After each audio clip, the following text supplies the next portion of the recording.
the Toronto Raptors have found their next star, as this Raptors Summer League team is showing off a ton of improvements and developments from the young guys in this Raptors organization. But Jakob Poeltl has taken a leap that cannot be ignored. Of course, there are a bunch of guys that are impressing and shocking a lot of Toronto Raptors fans, but we are going to break down Jakob Poeltl showing those signs of being a star for the Toronto Raptors, everyone that's really taken their games to the next level for this Raptors Summer League team, and break down the undefeated, probably most exciting Toronto Raptors team we've watched over the past decade. So lots of stuff to break down out here in this video. But folks, before we dive into any of that, I want to thank each and every one of you because, there's no NBA, like big league action. We got some summer league, got some free agency news, but you guys have been crushing it with the support as of late. And we're continuing to deliver all the latest Toronto Raptors news out here on the channel, so I don't want you to miss a single thing. So if you're enjoying the daily Toronto Raptors coverage, make sure you guys hit that subscribe button because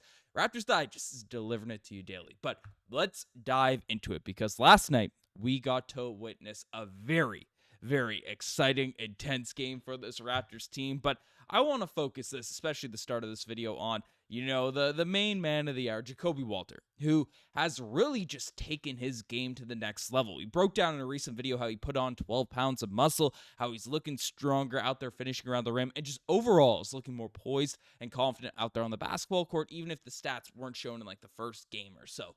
Now, we are seeing a solid shootout for Jakob, what it all really looks like. And tonight really just dominated this game from start to finish. 26 points for Jakob Poeltl. And you might look on the offense, 4 rebounds, rocking out, 8 of 16 shooting, 4 of 11 from the three-point line. You look at all that and you're like, okay, Jakob Poeltl, we know when he was drafted, he had extremely high upside in terms of his scoring, in terms of his ability to create. Like, he has an elite jump shot. He can knock down threes from all over the basketball court, knock down minis, knock down everything that you want with that jump shot. That jumper we saw, especially as he got in his rhythm in the back half of last season, is really, really pure.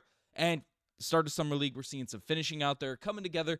A guy that has offensive touch. That's never really been a question with Jakob Poeltl coming out there into the NBA. He looked like a bona fide scorer from day one. Obviously, the game just had to come together. And of course, on the offensive end of the floor, things have really started to come together out there on the offensive end. And that isn't super shocking to me. And we knew he had upside in those areas, and that's all well and good.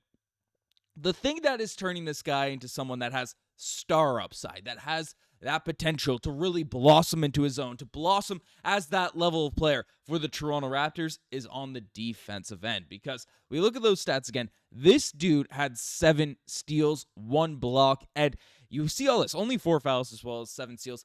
The thing about it on top of it, because steals are one thing. Allen Iverson got a bunch of steals. No one accused him of being the most elite defensive player in the NBA. Jakob Poeltl is looking stronger. Players are kind of, he's not by any means, Dwight Howard physically out there on the wings, or, a better example of a guard, one of these, even like Elijah Martin in terms of strength and power and all that stuff on the wing. But he's added strength along with his quickness, lateral quickness, and just ability to stay in front of people. It is really whether it leads to a steal, whether it leads to a turnover for the other team, it is causing havoc for these other squads. And, steals are one thing, but having the IQ to know, hey, so there's an opportunity here, their back is turned, you see the back of their head, you can come in, poke the ball loose, someone's about to make the wrong pass, Jakob Poeltl is reading them like a book and able to get in passing lanes, get deflections, get everything you want out there on the wing for the Toronto Raptors. And this is the new era of Toronto Raptors basketball. Darko Rajaković is looking for players that can execute on both ends of the floor. And if you can really blossom, because we know, I don't have any questions, concerns about the development of Jakob Poeltl in terms of him being a really A-level scorer out there in the NBA. Defensively is where, okay, he showed flashes last season. Was it perfect? No, by any stretch of the imagination.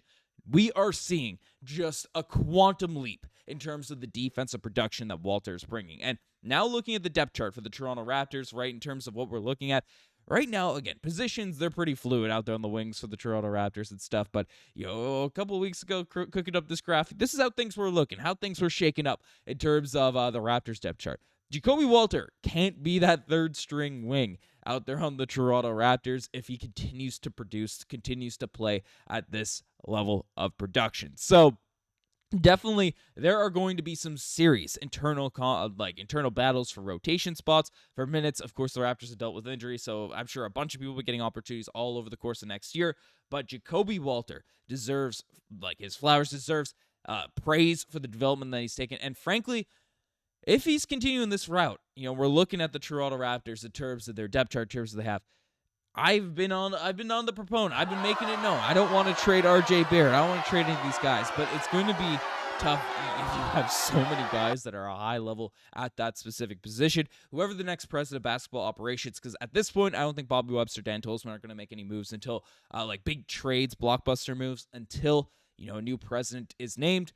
Then there are going to be some tough, big, massive decisions for the Toronto Raptors to make. But that's for future videos. I want to give praise and love to Jakob Poeltl because he has really taken that leap over the course of this summer. So great stuff there from Jakobi, but it's not just him, because the Shedheads, the Jakob Poeltl is, the more polished, the earlier round prospect, but I've been a Shedhead all last season. I love what this man, brings to the table, and yes, there are still concerns about the jump shooting. Yes, it's not perfect. He hasn't taken the, same level, the gigantic leap in regards to his three-point shooting or in terms of his free throw shooting that we were hoping against. Still very small sample size Summer League, but that's the next evolution for Jamal Shead to be in that star, dare I say, really, really high-level player upside. But, and you see the efficiency, 1 of 5 from the three-point line, 3 of 5 from the free throw stripe. That is what it is. But Jamal Shead still, in yesterday's game, 16 points in this one, had 8 assists, 2 steals, 2 blocks, and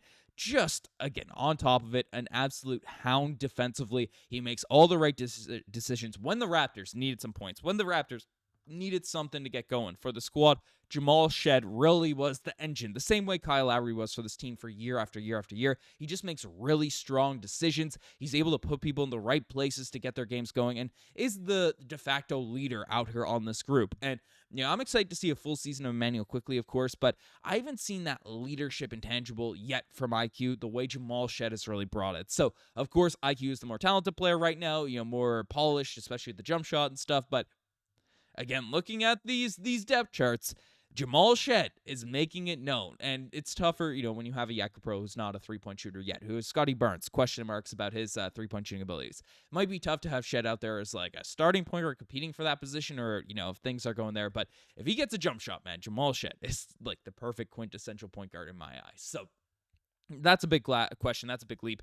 But, we got a lot of stuff to dive into in this video because so many guys are playing well in this one, including, CMB, the Rook, the 9th overall pick. Knocked down a 3 in this game, which is exciting. Had a tough other one. When he misses, it's kind of the outside of the rim, which is a little bit discouraging, but he was able to knock down 3 of 4 free throws in this one, which is positive. 10 points, 3 assists, 3 rebounds, and looking like a more polished Jonathan Mobo. Now, Mobo didn't have the greatest game in this recent outing. 2 of 4 from the field, 4 points and stuff like that. But, Mobo, I think, has had a better touch around the rim in 2 of the 3 games out there in Summer League. So that is what it is. But CMB is just a little bit more polished Mobo. He's a little bit stronger. He has a little bit more touch and feel. It's still similar style, similar aura in terms of the basketball court. Sometimes when CMB is dribbling, but sometimes he's just making really killer crosses, killer behind-the-back moves and stuff. But CMB, very, very encouraged about his upside. And defensively, this dude is, I know Carter Bryant's getting a lot of praise across the NBA in terms of what he's been able to provide as, a